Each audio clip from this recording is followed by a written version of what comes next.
Hotel রেস্তোরাঁ খাতে আরোপিত মূল্য সংযোজন কর বা ভ্যাট ৫%ই থাকছে। সম্প্রতি ৫ থেকে ১৫% করা হয়েছিল এই খাতের ভ্যাট। বৃহস্পতিবার এক সংবাদ সম্মেলনে এই তথ্য নিশ্চিত করেন এনবিআর-এর দ্বিতীয় সচিব ব্যারিস্টার মোহাম্মদ বদরুজ্জামান মুন্সী। তিনি বলেন, আজ এ বিষয়ে আদেশ জারি করবে এনবিআর। বাংলাদেশ রেস্তোরাঁ মালিক সমিতির অনুরোধের পরিপ্রেক্ষিতে বিষয়টি পুনর্বিবেচনা করে এনবিআর। ইতিমধ্যে রেস্তোরাঁ মালিক সমিতিকে চিঠির মাধ্যমে বিষয়টি জানানো হয়েছে বলেও জানান তিনি। এর আগে গত ৯ জানুয়ারি ভ্যাট বাড়িয়ে অধ্যাদেশ জারির পর ব্যাপক সমালোচনা ও ব্যবসায়ীদের আপত্তির মুখে পড়ে এনবিআর। রেস্টুরেন্ট সেবার ক্ষেত্রে যে 5% ভিএটি প্রযোজ্য ছিল সেটিকে বাড়িয়ে 15% ভিএটি আরোপ করা হয়।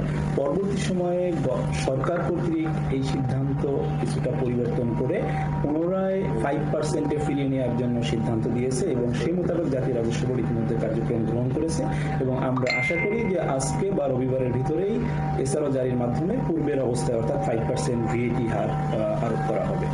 অর্থাৎ 15% ভিএটির স্থলে 5% মূসক আরোপিত হবে রেস্তোরাঁ সেবার ক্ষেত্রে। গতকাল কিন্তু রেস্তোরাঁ মালিক সমিতির যিনি সভাপতি আছেন ওনাকে কিন্তু আমরা একটা চিঠি দিয়ে আমাদের সিদ্ধান্ত পুনর্বিবেচনার বিষয়টি জানিয়ে দেওয়া হয়েছে।